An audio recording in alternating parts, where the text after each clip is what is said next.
After clearing the current paralogue backlog, I have Clan, Merrin, Seedal, Ivy and Fogado all accelerate their bonds with Sigurd to level 13 specifically so they can get the Canter Plus skill, and because they are the only ones who can afford it currently, except Merrin who can only afford the non-plus version at the moment. We also end up seeing their respective C and or B rank bonds along the way. Then we also see Clan and Micaiah, as well as Tamara and Lynn's B ranks too. Alir uses up the SP he's accumulated since the start of the game to inherit Sword Power 3 from Roy, and then we end this session of inheritances by getting Tamara Resolve from Ike. Then we burn 3 second seals to reset the levels for Alir, Clan and Alchrist as all 3 hit the level cap in the previous map, and then it's finally time for the supports.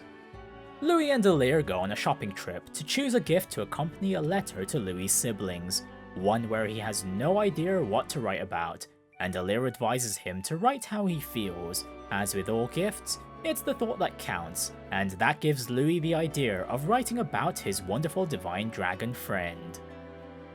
Lyndon and Alir conclude their sleep discussions, and Lyndon advises Alir to stay alive no matter what hardships one faces, as there's always something along the way that'll make one glad they were alive to see, and for Lyndon, his friendship with Alir is an example of that.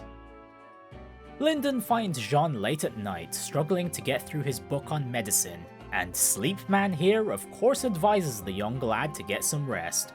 And while Jean knows that, he has a lot he feels he needs to study, so Lyndon offers to show Jean other avenues of learning that can help him get more out of his books.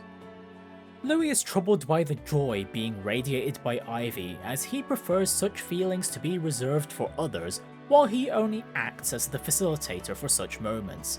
And, despite his experience, he's unsure of why Ivy is currently excited, which slightly offends her since she can smile around friends of course, and somehow, Louis is baffled to be considered as such, before Ivy demands more of Louis' tea like an addict. Continuing directly from their B rank, Tamara disagrees that Panette would have been lonely and resentful without her, as despite her wild nature, her kindness was always there, which is why she was asked to be a retainer. Tamara strives to be a queen worthy of the effort Panette put in to be who she is now, and Panette reciprocates by continuing to serve Tamara as best she can.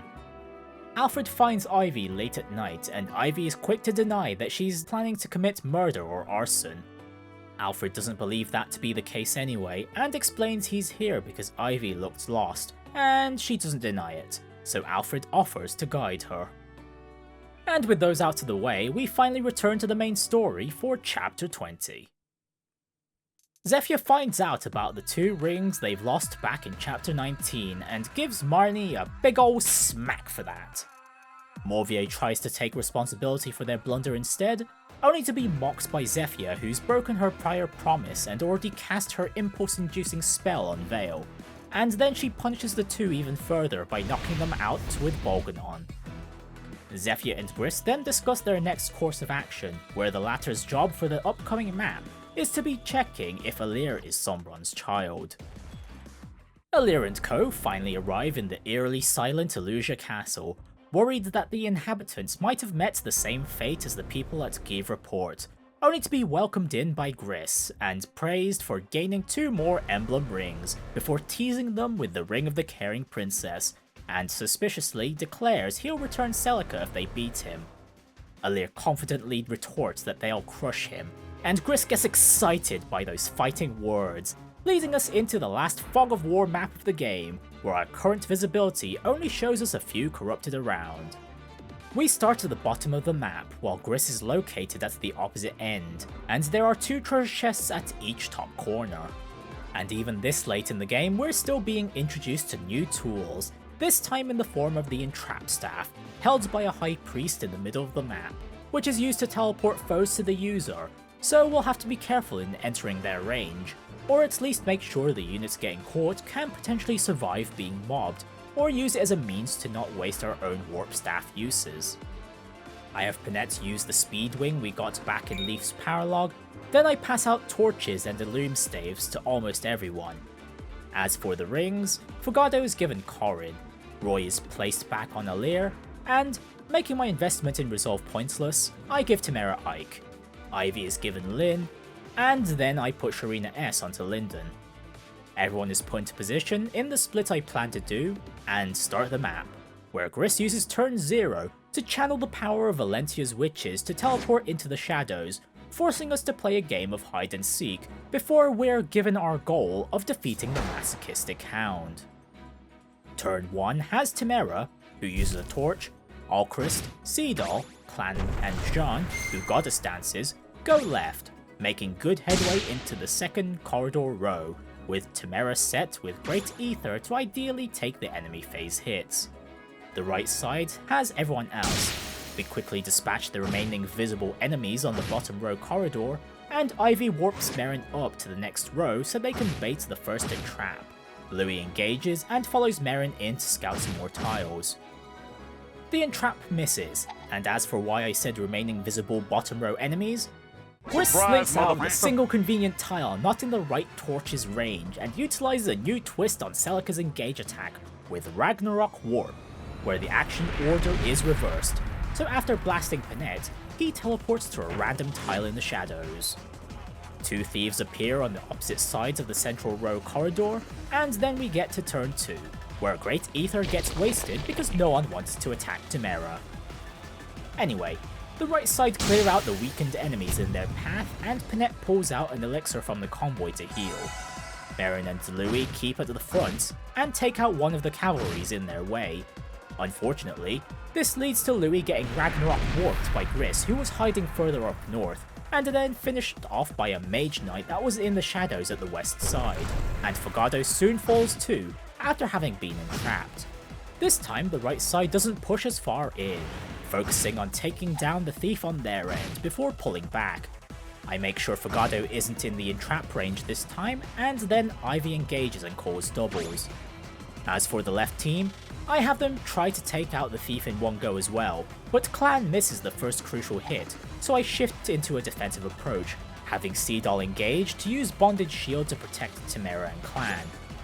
Merrin gets entrapped this time, which, while not accounted for, is very welcome as she either takes out or poisons the enemies that gang up on her. Turn 3, the left team switch from defense to offense, taking out 3 of the enemies near them, not having enough firepower or luck this turn to take them all out. The right side, meanwhile, finish off the last of the second row corridor enemies, and I have Fogado lay down the Vein of Water, so the enemies further up are trapped with Merrin. Then Ivy spells her doubles. To help Merrin's survivability a bit more, I have her engage now, and she takes out the entrapper, so they can entrap no more, collecting the staff and stepping into the pillar tile they were on, which puts her close enough to Gris to get Ragnarok warped, before taking out or weakening the enemies who were stupid enough to keep fighting her. Turn 4, Tamara scouts for the left side with a torch revealing a bunch of halberdiers they'll have to deal with in the upcoming room. Clan is healed up so we can use him to deal some enemy phase damage, under the protection of Seedal's Bonded Shield. Back on the right, Ivy moves all the way up to call a new set of doubles. Louis removes the upper Wolf Knight so he can canter and scouts the center path, while Merrin finishes off the remaining Wolf Knight. And because of where I cantered her, Merrin was once again in Gris's range, and this time Ragnarok Warp finishes her off. On this following timeline, I have her follow Louis, and Louis gets Ragnarok warped instead. Clan deletes one of the halberdiers on their end, and Merrin is nearly eliminated by a Wolf Knight from the central path. Turn 5, the left side charge all the way into the next room, as I have them rely on Bondage Shield to get them through the enemy phase. But what I had not accounted for was Gris hiding in the central path, ready to blast Tamara, which weakened her enough to be finished off in 2 more backup attacks. This time, instead of relying on Bondage Shield, we have Clan use 2 actions to Bolgan on to death the halberdier on the left, and this team then huddles in the corner relying on Seedal to dodge tank. The right team then gets rid of the 3 initially visible Wolf Knights, and Merrin gets struck once again with Ragnarok Warp for the 3rd and last time, as Gris teleports back to his starting position, telling us we suck at hide and seek, and that he's done hiding. Prinny finishes off the last Wolf Knight for the right team, then turn 6 begins. Jean lights up the torch on the left side room, and then my focus is on the thief that's just finished opening the treasure chests at the corner. However, after failing to eliminate them, I reassess our current positions and deem it too unsafe. So we travel back to after Jean lights the torch and switch our target to the closest warrior instead. Seedal refreshes Clan so he can canter to the Emblem energy tile, then Merrin arrives to support and wipe out the Halberdier, allowing Clan to safely eliminate the last warrior on the left side. For the right, Louis scouts first and then Fogado follows, revealing multiple sword masters in the room, which made me feel like going in was a bad idea. But even so, I have Alir and Prinny bunch up with our scouts while Ivy takes one of the Emblem energy tiles in the center, and it worked in spreading the damage.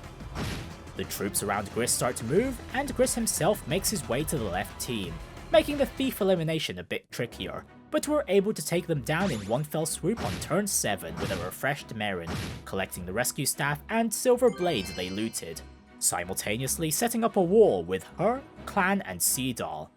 Alcris then hides in that wall and shoots a few shots on Gris. As for the right side, this team was lacking the strength to deal with the enemies in the room, so I had Alir use Blazing Lion on the enemies around the torch, which in hindsight wasn't going to mitigate the enemy movement much, while Ivy finishes off one of the Sword Masters, with Prinny and Fogado retreating to her.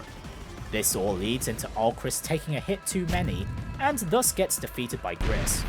Furthermore, Alir puts a valiant effort in dodging most of the attacks, but the backups were numerous, so he eventually falls too, which to be fair is my fault since I knew Gris's troops moved into the central path. Thus we're forced to go back, and while the left team take out the thief with Merrin again, this time they pull back to the edges of Gris's range, with Temera set to lure in the enemies on the central path. Then the right team also pull back, but not without laying down the Vein of Water and taking out the Sword Masters on the left and the right. This leads to Alcris nearly destroying Gris's first revival stone again, and Alir taking down her Berserker on the right. Turn 8. The right team finally take control of the upper right room and start making their way to the treasure chests or preparing to join up with the left team. Speaking of, that team take out the Halberdiers at their back with Temera, Clan and Alcris. Then Merrin breaks Gris's first revival stone, which now gives him quite an annoying skill in Unholy Stance, which, as you can see, I have no corrupted units to circumvent the reflect damage with, meaning I'll have to be careful in my next attacks. Thus I have Seedal retreat, and Gris decides to echo his attacks on Clan, and, because of Unholy Stance, Clan ends up dying thanks to the reflected damage. On the next timeline, I go to before Merrin broke the first revival stone, but keep everyone in similar positions, which allows Clan to luckily cause the break on the enemy phase instead. Turn 9, we have Ivy and Alir open the last 2 treasure chests claiming a Brave Bow and Secret Book respectively. And now for Gris, I evaluate my options for a while and I notice at one point on the damage forecast that Merrin wasn't taking any reflect damage, which confused me for a moment until I realized it was because we switched to Ephraim and had Solar Brace Plus active, where the healing from it cancels out Unholy Stance, and thus I had my answer on how to finish off Gris. We have Merrin apply her debuffs first, with Temera following up to break the second revival stone. Then, after being refreshed, Merrin deals the last few blows. I'll lead. Come on! Oh, yeah! Exquisite.